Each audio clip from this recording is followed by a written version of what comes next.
Muy buenas tardes, bienvenidos a los servicios informativos de Radio Televisión Ceuta. Hoy es lunes 4 de mayo. En este lunes 4 de mayo ha entrado en vigor la fase 0 de la desescalada que permite, entre otras cosas, la apertura de negocios hasta 400 metros cuadrados con cita previa. Además, los datos sanitarios son cada vez más alentadores. Hay que continuar de momento en este avance progresivo hacia la normalidad, pero sin olvidar lo más importante, la responsabilidad cívica en el cumplimiento de las normas. Ingesa y Ciudad han explicado y aclarado las cifras de Ceuta en relación a la incidencia del COVID-19, cada vez más baja en nuestra ciudad. Los positivos por PCR en un color y en un color más claro salen los positivos por test rápidos. Y no solamente en Ceuta, en todas las comunidades autónomas. La recogida de datos sobre los casos de la COVID-19 está coordinada y evaluada, como no puede ser de otra forma, entre la Consejería de Sanidad de la ciudad de Ceuta y el Ingesa en Ceuta. Así arrancamos ya repaso a la actualidad de este primer lunes de mayo. Comenzamos.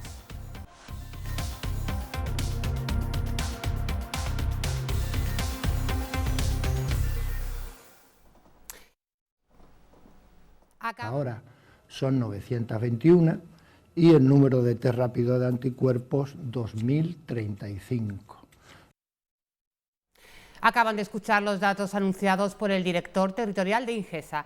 Estos datos son calificados como muy buenos, según Jesús Lopera. De hecho, en el hospital no hay ningún caso positivo de COVID-19, ya que la persona que se encuentra actualmente en la UCI ya dio PCR negativa. Todo ello hace que es muy posible que en los próximos días Ceuta pudiese llegar a tener 0 casos activos. Pero esto depende, según el director territorial, de que cumplamos con las recomendaciones para que no haya un rebrote.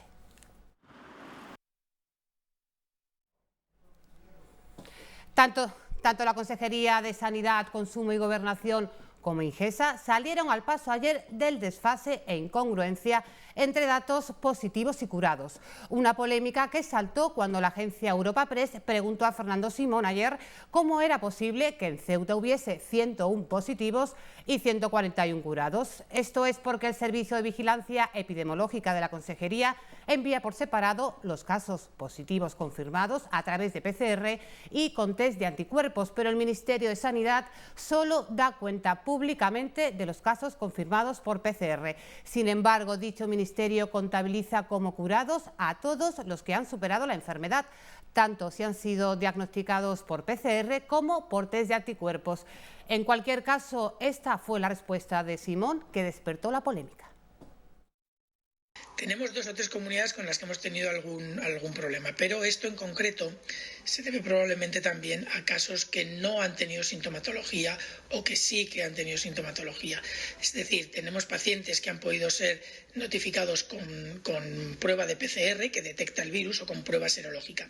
Si recuerdan, para poder seguir la evolución de la epidemia correctamente, en su momento se modificaron algunas de las definiciones de caso en las que establecimos que se iban a seguir los casos por PCR y se iba a explicar cómo evoluciona la epidemia con los datos de PCR que detecta el virus en los pacientes, y que los datos de serologías, es decir, de aquellos que se detectan por tener anticuerpos, se iban a notificar de otra forma o de forma separada.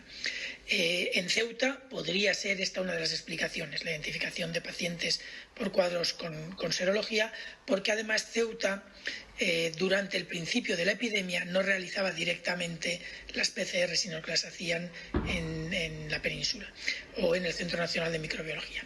Todo esto puede hacer que existan estas discrepancias. Como les he dicho, estamos tratando de corregir todos estos errores que se van detectando, pero lo que no vamos a hacer es, mientras no tengamos claro cómo corregirlos, vamos a tratar de no ocultar información. Esto nos lleva a algunas incongruencias como estas que a veces son difíciles de explicar.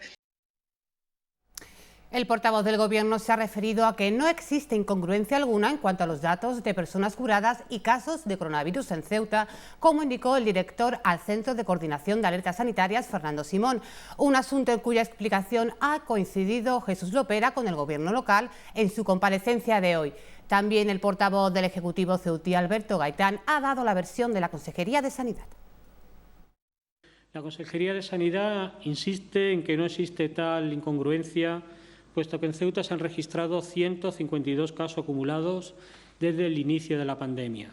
101 de ellos por PCR, que son los que contabiliza públicamente el Ministerio de Sanidad, y el resto por test de anticuerpos. Estos son los últimos datos que también ha ofrecido el director territorial del INGESA en Ceuta, don Jesús Lopera, en su comparecencia personal.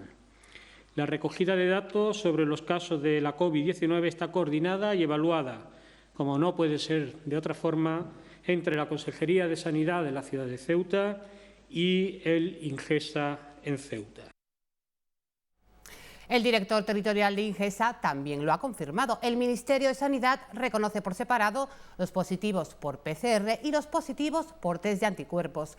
Sin embargo, agrupa a los curados en una sola cifra. Por tanto, Jesús Lopera defiende la veracidad y transparencia de los datos referentes a Ceuta. Todo el mundo sabe que damos información a las 12 de la mañana y a las 8 de la tarde, no solo de los pacientes que han sido positivos por PCR, sino también por los test rápidos.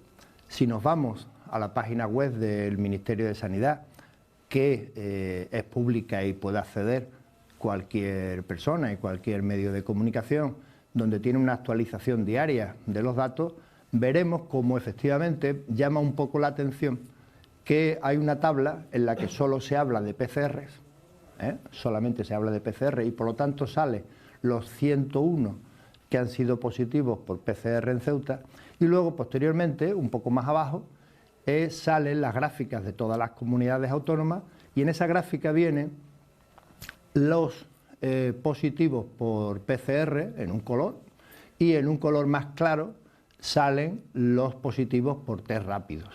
Y no solamente en Ceuta, en todas las comunidades autónomas. Recuperamos de nuevo la rueda de prensa de Jesús Lopera. Pese a los problemas iniciales que tuvo INGESA con la encuesta de seroprevalencia, debido a que había personas difíciles de contactar y otras que no querían participar, finalmente hay que decir que esta situación se ha remontado y esta semana comienza la segunda oleada de dicha encuesta. Así, este lunes se llega ya a las 600 personas de las 900 previstas y a cuyo número se llegará desde ahora y hasta el domingo. Los datos en Ceuta son muy buenos, según Lopera. Esto hace que es muy posible que en los próximos días Ceuta pudiese llegar a tener 0 casos activos. Pero esto depende, según el director territorial, de que cumplamos con las recomendaciones para que no haya rebrote. Esto consiste en que salgamos a la calle, pero lo que no consiste es que haya aglomeraciones, en que vayamos en grupo, en que no guardemos la distancia de seguridad, en que si no guardamos la distancia de seguridad, al menos llevemos mascarilla. Por ello, Lopera pide responsabilidad. No se puede salir a una hora para hacer deporte, posteriormente para pasear a la mascota, posteriormente para ir a la farmacia, posteriormente para sacar al perro. Todo este tipo de cosas hace que haya en las calles muchas más personas de las que deberían estar. Y ese tipo de contactos pues favorece que haya contagio. El INGESA, junto a la Consejería de Sanidad, continúa trabajando para rastrear posibles nuevos datos en caso de que estos aparecieran. En cuanto a personal, Lopera confirma que este va a responder a las necesidades que surjan. El INGESA tiene total libertad, por ponerle un adjetivo, ¿no?, de contratación de todas las personas que fuesen necesarias para atender a una situación en cada momento. Cuando hace falta se contrata y cuando no, pues si no son necesarias, pues no hay personal adicional. Y en situaciones de emergencia, todo el personal sanitario de Ceuta, sea de la especialidad que sea, trabaje donde trabaje y esté donde esté, estará a disposición de las autoridades sanitarias. Por último, Lopera ha informado de que el servicio de preventiva va a realizar una atención personal y presencial a los casos que fueron atendidos a través del teléfono desde el comienzo de la pandemia. Llamarán a pacientes que han sido positivos, que han tenido asistencia telefónica, también a los que no, para ver la evolución que tienen, cómo es su situación actual, si hay que hacerle alguna prueba para verificar que está sano y hacerle un seguimiento durante unos meses. En la reunión de esta tarde del Consejo Interterritorial de Salud, presidida por el ministro de Sanidad y con la participación de las comunidades autónomas, ella ha abordado una estrategia común de cara al diagnóstico precoz del coronavirus durante la fase de desescalada. El Gobierno ha solicitado a las autonomías un refuerzo de sus capacidades de actuación, principalmente en atención primaria, ya que este nivel asistencial se encargará de la realización de test PCR y la vigilancia y monitorización de los pacientes positivos en COVID-19. El ministro de Sanidad considera imprescindible mantener el estado de alarma durante el proceso de desescalada. Es imprescindible disponer del estado de alarma, de este instrumento constitucional, uno, para seguir controlando la epidemia y dos, para garantizar que en caso de un rebrote, que intentaremos por todos los medios que no se produzca, podemos activar mecanismos que se han demostrado, insisto, muy eficaces. En definitiva, además de contar, a nuestro juicio, con un amplio respaldo ciudadano, en definitiva, decía, si funciona y tiene este grado de eficacia que hemos podido constatar, miren, como ministro de Sanidad les tengo que decir, mejor no hacer experimentos que nos pueden llevar incluso al caos. Los últimos datos facilitados por Ingesa en el parte médico de las 8 de la tarde registran leves modificaciones en cuanto a los casos de COVID-19. Se contabilizan 3 nuevos positivos, aunque todos ellos corresponden a personas ya curadas a las que les realizaron test rápidos. Actualmente hay 6 casos activos en Ceuta, 5 se encuentran en sus domicilios y la otra persona permanece en la unidad de cuidados intensivos del hospital, aunque con PCR negativa.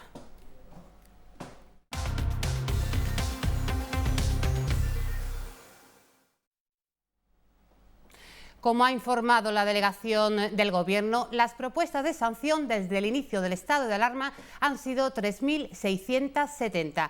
Los detenidos suman ya 44. Reseñar que durante el pasado fin de semana el número de sanciones impuestas asciende a 197.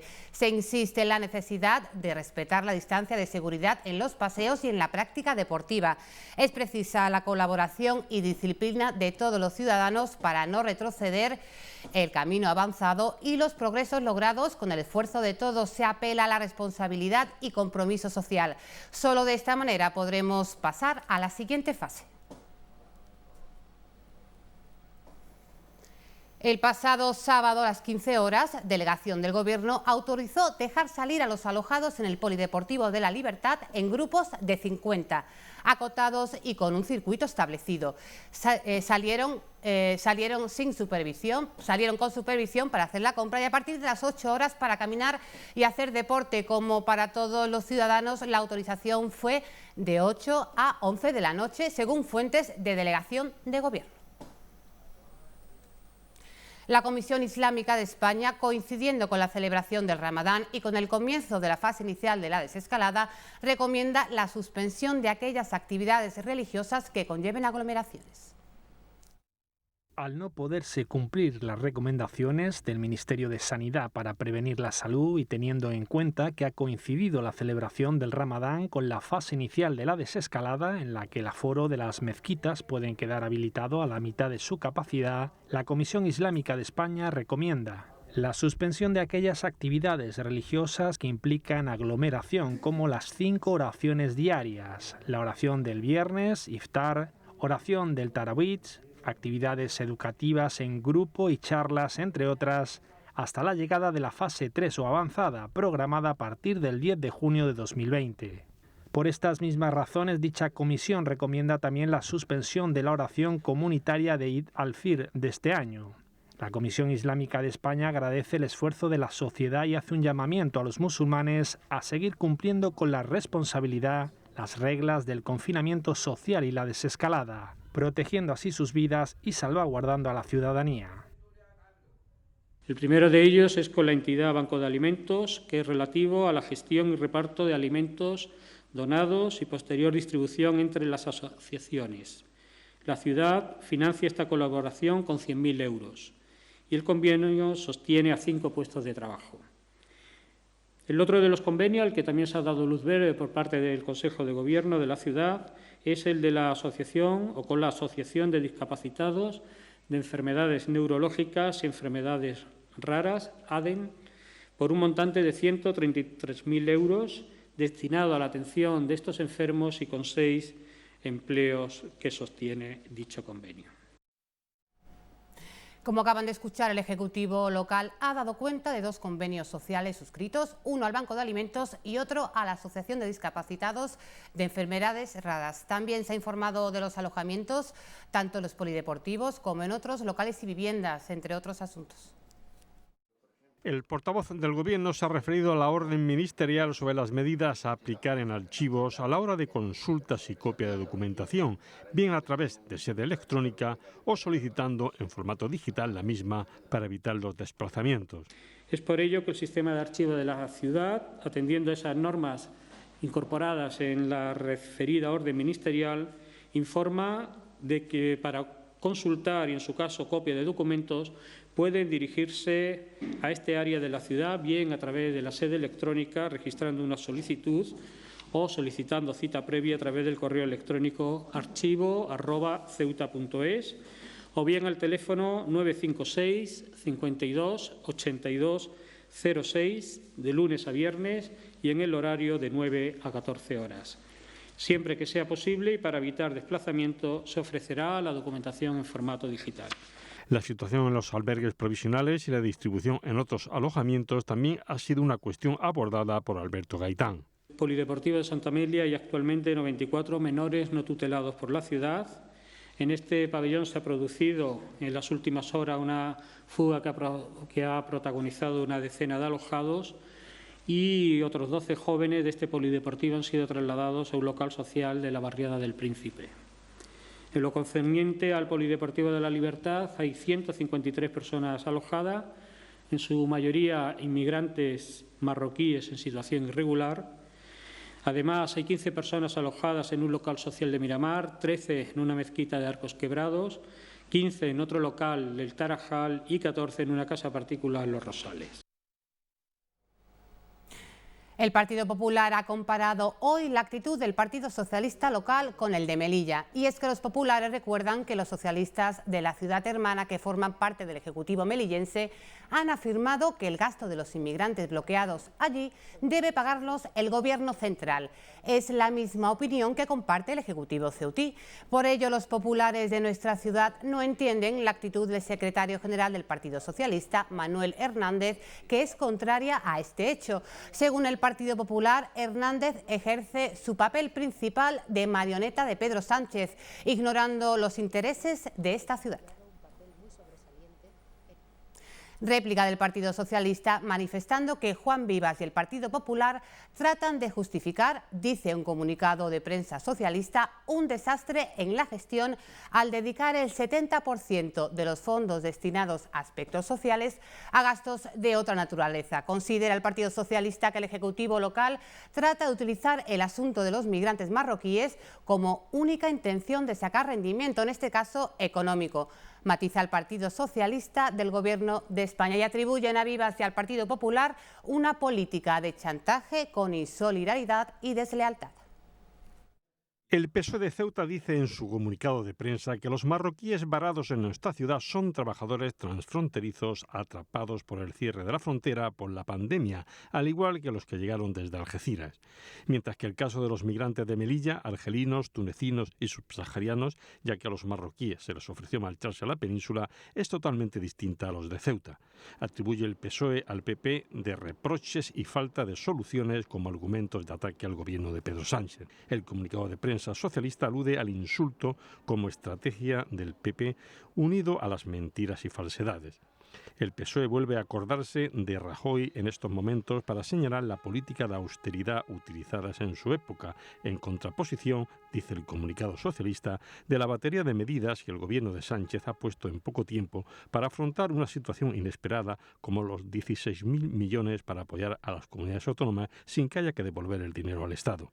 Insta el PSOE a la generosidad para construir un futuro de esperanza y de mano tendida a las fuerzas políticas, para evitar polémicas que lleven al desánimo y la desesperanza.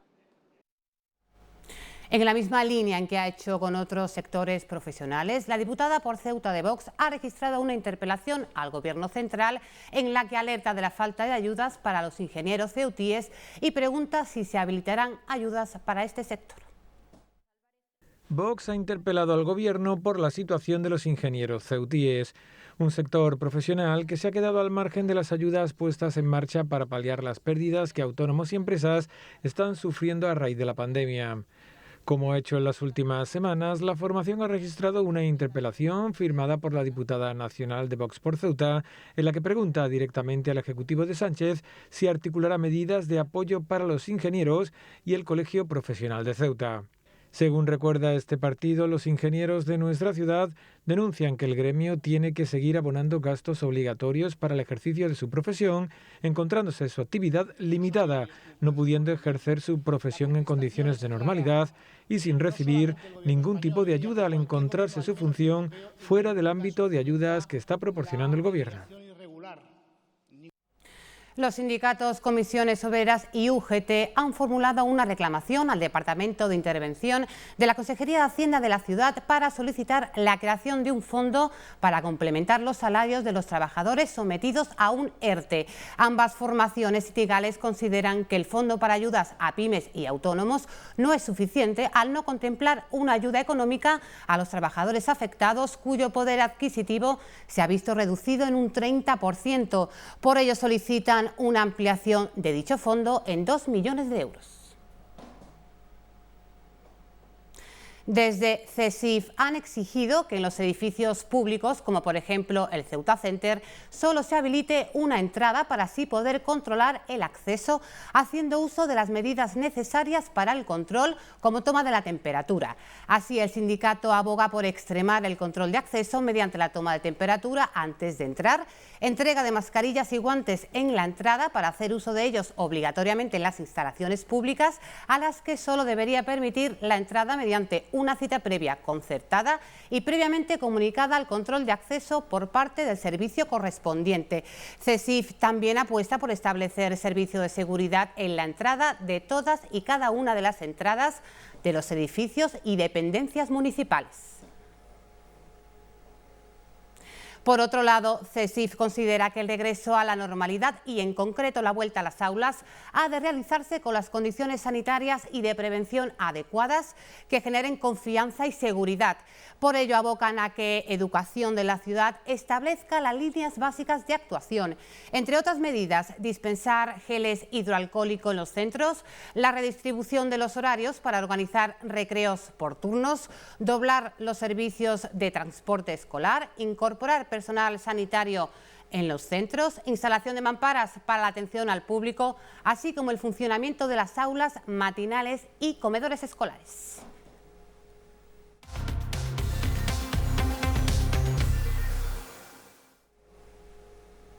Ya estamos en la fase 0. A partir de hoy retornan a sus actividades sectores como el de la peluquería y centros de estética, comercios minoristas de hasta 400 metros cuadrados y establecimientos de hostelería, en este caso solo para recogida en el local o servicio a domicilio, como se ha estado haciendo hasta ahora, pero no para consumir en el establecimiento.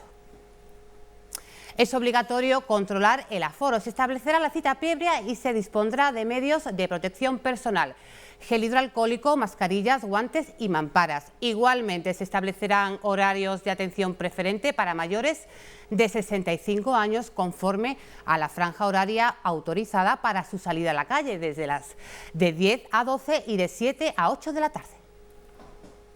En esta fase inicial pueden reabrir al público aquellos locales y establecimientos del comercio minorista y de servicios profesionales que garanticen el cumplimiento de las condiciones que permitan compatibilizar la reapertura con las medidas higiénicas adecuadas para la protección de la salud. Como norma general, los locales deben ordenar el acceso a los clientes mediante la cita previa y abastecerse de los medios de protección frente al virus. Podrán disponer de termómetros digitales que no requieran contacto para medir la temperatura de trabajadores y clientes, así como de sistemas de información y señalización sobre las normas de seguridad y de protección a cumplir. Además, cuando el servicio profesional requiera un contacto físico con el cliente o no se pueda garantizar la distancia interpersonal de 2 metros, será obligatorio el uso de mascarilla y guantes. Los locales serán desinfectados e higienizados al menos 2 veces al día. Todos los trabajadores deberán contar con equipos de protección individual adecuados al nivel de riesgo y tener a su disposición geles o soluciones hidroalcohólicas para limpieza de manos cuando no sea posible el lavado frecuente con agua y jabón. El uso de mascarilla es obligatorio cuando no pueda garantizarse la distancia interpersonal con otro trabajador o cliente y también para el personal de limpieza. Los clientes no podrán utilizar los aseos de los establecimientos comerciales, salvo en situaciones estrictamente necesarias, desinfectándose a continuación. En el caso de devolución de productos, se deben desinfectar o retirarlos de la venta. Los locales dispondrán de papeleras con tapa, pedal y bolsas de un solo uso que permitan su cierre estanco. Estas papeleras deben estar en el acceso al establecimiento. Los clientes no podrán tocar los productos del comercio, ni vitrinas ni catálogos, salvo con guantes nuevos proporcionados en la tienda o que lleve el cliente previo lavado con gel hidroalcohólico. Ilusión y prudencia, estas son las sensaciones transmitidas hoy por la apertura de algunos establecimientos de boca del presidente de la Cámara de Comercio, Karim Bouleix. No he dejado de recibir mensajes de la ilusión que tenían los empresarios, comerciantes de poder volver a ponerse en manos de su clientela, pero también con prudencia porque lógicamente todavía hay muchos flecos que han quedado sueltos y que no tenemos claros y, en fin, bueno, esperamos que poco a poco se vayan desarrollando las cosas con normalidad y que no nos encontremos más problemas. Entre los comercios que hoy han podido volver a abrir, aunque con condiciones, han sido las peluquerías. Hemos estado en una de ellas. Pues nos hemos trasladado hasta una peluquería, uno de esos establecimientos que hoy comienzan a funcionar después de más de 50 días y estamos con Eugenia Romero. ¿Qué tal? Buenas. Hola, buenos días. Aquí estamos. Bueno, estamos ya de vuelta, de regreso. Muchas ganas de poner a todo el mundo guapa y la verdad que muchas ganas teníamos de trabajar. ¿Cómo ha sido esa experiencia al volver a abrir hoy ya de nuevo vuestro establecimiento? La verdad que ha sido, parecía el primer día, la gente muy bien, llamando por teléfono porque todo es por cita previa y muy buena aceptación. En concreto, el BOE especifica que se debe atender a un cliente por trabajador. Sí. En vuestro caso, ¿cómo lo están haciendo? ¿También por horas? Lo estamos haciendo por horas, previa cita y una persona por cada trabajador. Y suponemos que después de estos días de cuarentena, mucha demanda, ¿no? Muchísima demanda. El teléfono no para de sonar y mucha demanda. Mucha demanda, una lista de espera también. Lista de espera también, la gente con mucha ansia de venir el mismo día, pero bueno, se va alargando las cosas y ya está. Y en cuanto a los clientes, ¿se ha adaptado también el horario para las personas de mayores de 65 años? Sí, se adapta a la misma clientela que tiene esa edad, te lo va especificando, que ya puede salir a esa hora y lo adaptamos, evidentemente. Y en relación a las medidas de seguridad, cuéntenos un poco cuáles son las que se están adoptando, porque hay un contacto de alguna manera también directo. Claro, mira, todo es por geles desinfectantes, tenemos las mascarillas, los guantes, en las pantallas, trabajados por personas y por las medidas de seguridad, alargando las distancias.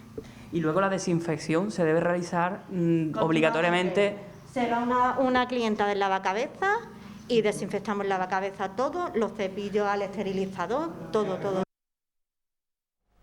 Como saben, desde hoy cualquier persona que use el transporte público debe hacerlo con mascarilla. La empresa de autobuses ha permanecido vigilante desde que la normativa comenzó hoy mismo.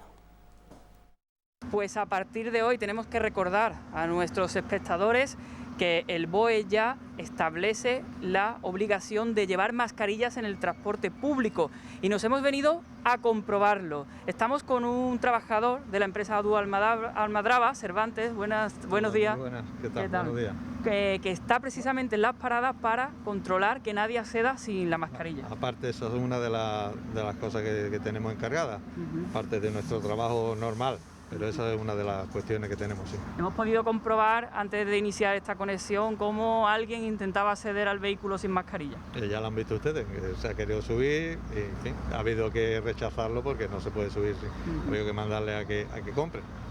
Y también desde la empresa se ha repartido esta mañana, ¿no?, a los conductores. Se han repartido unas pocas que teníamos, pero ya nos hemos quedado, claro, a lo largo de la mañana no podemos estar dando mascarillas porque se acaban, no tenemos mascarilla para todo el mundo. Lógicamente ya las personas se la tienen que conseguir por sus medios. Mira, esto es lo que ocurre. Antes de entrar al autobús hay un operario recomendando que compren las mascarillas porque es obligatorio ya, como les venimos diciendo, pero dentro vamos a acceder a uno de los transportes públicos de Ceuta y en concreto para que el conductor nos lo cuente qué tal, cómo va la mañana. Hola, buenas. Pues mira, bien, dentro de lo que cabe la mayoría de la gente viene con mascarilla. Tengo que decir que hay personas que no se han enterado, pero bueno, la mayoría de los usuarios vienen con mascarilla. Como podrás ver, están todos con mascarilla. ¿Mascarilla y en alguno que otro momento han tenido alguna dificultad? Sí, porque tú sabes que la gente a lo mejor está esperando el bus para ir al trabajo o para hacer sus cosas y lamentablemente tenemos que informar de que no puede subir por las causas de esta, que es por ley, no es porque nos da a nosotros, no es por nosotros, es por ley. Desde hoy también hay novedades en cuanto a los taxis. No solo se trata de que es obligatorio que el pasajero lleve mascarilla, sino que ya pueden viajar 2 personas por fila en estos vehículos. Que a partir de hoy también hay cambios a la hora de utilizar este servicio de transporte y es que ya se queda atrás eso de que una sola persona se pudiera montar en el taxi y ahora van a ser en vehículos de hasta 9 plazas, van a poder ir 2 personas por fila. Esa va a ser la norma ahora para montarse en un taxi. Además, muy importante, habrá que llevar mascarilla de manera obligatoria y también habrá que mantener entre esas 2 personas que vayan en la parte de atrás del taxi sentadas, pues la máxima separación posible. Esa es la nueva norma en los taxis, que como podéis ver, bueno, hace un momentito había unos cuantos más, pero sí que hemos visto a varios ya saliendo, por lo que, bueno, se ve que el mayor movimiento que está viendo en la calle sí que parece que está repercutiendo al menos un poquito en esta parada. El ministro de Transportes, Movilidad y Agenda Urbana, José Luis Ábalos, se ha reunido esta tarde con los consejeros de transporte de las comunidades autónomas para poner en común las conclusiones de los grupos de trabajo y las regulaciones normativas en la transición a la nueva movilidad. Ábalos ha anunciado la puesta en marcha de un catálogo de medidas consensuadas con las comunidades autónomas enfocadas a incrementar la oferta, gestionar la demanda e implementar medidas para garantizar la seguridad de los usuarios del transporte. Además, el ministro ha anunciado el reparto de 14,5 millones de mascarillas en nodos de transporte. Ábalos dio a conocer también ayudas en materia de vivienda, concretamente lo referente al alquiler. Trabajamos también para garantizar el derecho a la vivienda de las personas con más dificultades. El viernes pusimos en marcha el proceso para el acceso a los préstamos avalados por el Estado para el pago del alquiler a arrendatarios vulnerables por el COVID-19. Gracias a esta medida, los arrendatarios que, como consecuencia del impacto del COVID-19, tengan problemas para atender el pago del alquiler de su vivienda habitual, podrán acceder en los próximos días a préstamos de hasta 5.400 euros. El consejero de Fomento y Turismo, Alberto Gaitán, le ha solicitado esta tarde al ministro de Transporte, Movilidad y Agenda Urbana, José Luis Ábalos, que cuente con la opinión del Gobierno de la ciudad cuando se analicen, una vez que ha comenzado la desescalada, los planes para la reapertura de Ceuta al tráfico marítimo y aéreo con la península. Así se lo ha trasladado en el transcurso de la reunión telemática que Ábalos ha mantenido con los consejeros autonómicos en el marco de la Conferencia Sectorial de Transportes para tratar las recomendaciones del uso del transporte público durante la situación de emergencia creada por el COVID-19. En esta reunión, el consejero Ciutí ha valorado que el aislamiento geográfico de Ceuta la coloca en una situación favorable de cara a la desescalada. Por otra parte, el titular de Fomento también ha planteado al ministro la extensión de la bonificación al 75% en el transporte, también para los no residentes, así como que se compense la pérdida de ingresos en el transporte urbano, dados los planes del Ministerio de crear un fondo de compensación específico y finalista al margen del fondo extraordinario de los 16.000 millones de euros anunciados por el presidente del Gobierno.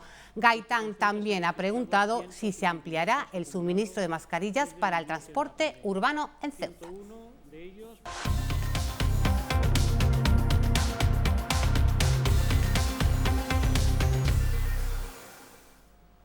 La agrupación deportiva Ceuta, la Unión África Ceuta y el resto de equipos de la ciudad que militan en categoría nacional, así como los que participan en competiciones locales, van a conocer en breve cuál es el desenlace de la actual temporada, paralizada por la crisis del coronavirus. El Consejo Superior de Deportes ha dado este lunes a las federaciones el amparo legal que necesitaban para adoptar una decisión al respecto. Las federaciones deportivas ya tienen el amparo legal que buscaban para decidir el futuro de las competiciones no profesionales.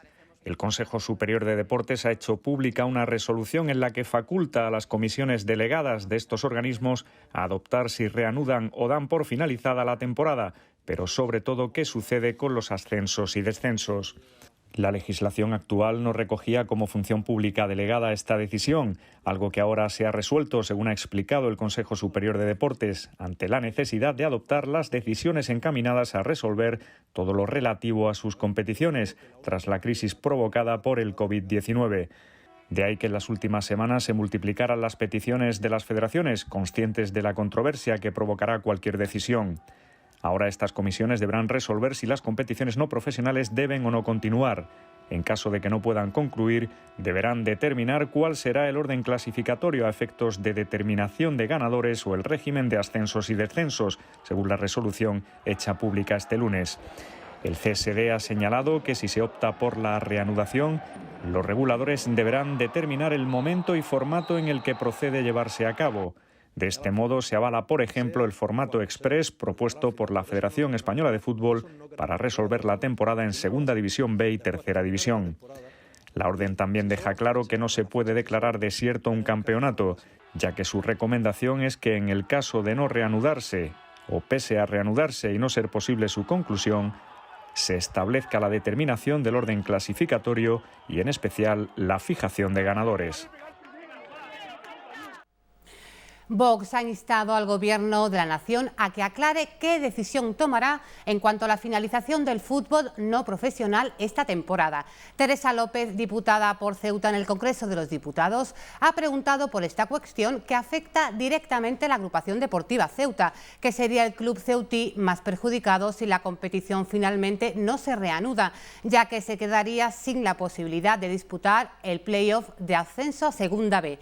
Teniendo en cuenta que los clubes que quieren seguir adelante con la competición, entre ellos el Ceuta, son aquellos que han empleado importantes cuantías en sus plantillas o tienen aspiraciones a ascender de categoría, Vox ha preguntado al Gobierno cómo piensa evitar los perjuicios ocasionados al fútbol base y a las inversiones realizadas por los equipos de las categorías amateur. Vox ha cuestionado, por último, si va a regular el Gobierno de alguna forma los procesos para permitir que las competiciones finalicen conforme a la normativa vigente o lo van a dejar al criterio de los territorios y sus federaciones deportivas, con los prejuicios que eso puede generar en multitud de equipos si no se hace de manera consensuada y velando por el interés general. Como saben, desde el pasado sábado 2 de mayo está permitido salir a la calle a pasear o hacer deporte de forma individual. Desde este lunes, además, los deportistas profesionales y federados pueden salir a entrenarse 2 veces al día. Vamos a recordarles cuáles son las recomendaciones para la práctica deportiva autorizada como medida de alivio en la crisis del coronavirus. Miles de ceutíes se han echado a las calles en las últimas horas para pasear o hacer deporte de forma individual al aire libre después de que el Ministerio de Sanidad anunciara esta medida de alivio para la población en la crisis sanitaria del coronavirus. La actividad física en el exterior permitida a los mayores de 14 años está, no obstante, restringida en municipios con más de 5.000 habitantes, como el caso de Ceuta, a las franjas horarias entre las 6 de la mañana y las 10 y las 8 de la tarde y las 11 de la noche, siempre que se lleve a cabo dentro del mismo municipio, una vez al día y guardando la distancia mínima sin contacto con otras personas. Los horarios establecidos para la actividad física son los mismos que para el paseo de adultos. Ante el aluvión de ceutíes que se echaban a la calle el sábado, la Consejería de Sanidad, Consumo y Gobernación informaba ese mismo día que para perfeccionar y evitar riesgos innecesarios en las salidas permitidas para la práctica deportiva al aire libre y los paseos, se implementaban una serie de medidas complementarias y adicionales a las ordenadas por el Ministerio de Sanidad. Así se acordaba cerrar las playas de la ciudad y establecer un único recorrido para dar la vuelta al hacho ante la masiva afluencia de ceutíes en estos lugares.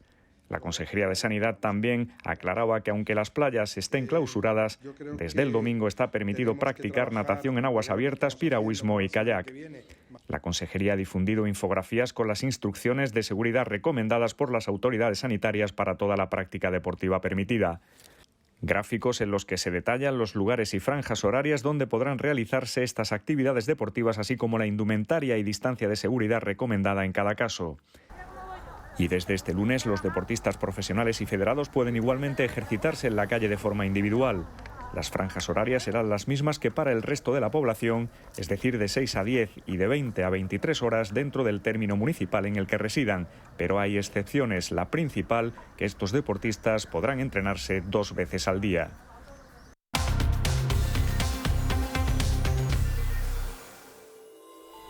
Vamos a conocer ahora la previsión meteorológica para los próximos días. Para mañana martes tendremos temperatura de entre 17 grados a 24 grados de máxima, con intervalos nubosos, viento suave de poniente. El miércoles tendremos una jornada casi veraniega con temperaturas que oscilarán entre los 17 de mínima y los 26 de máxima, viento suave de poniente. La farmacia de guardia en el día de hoy es Pulla.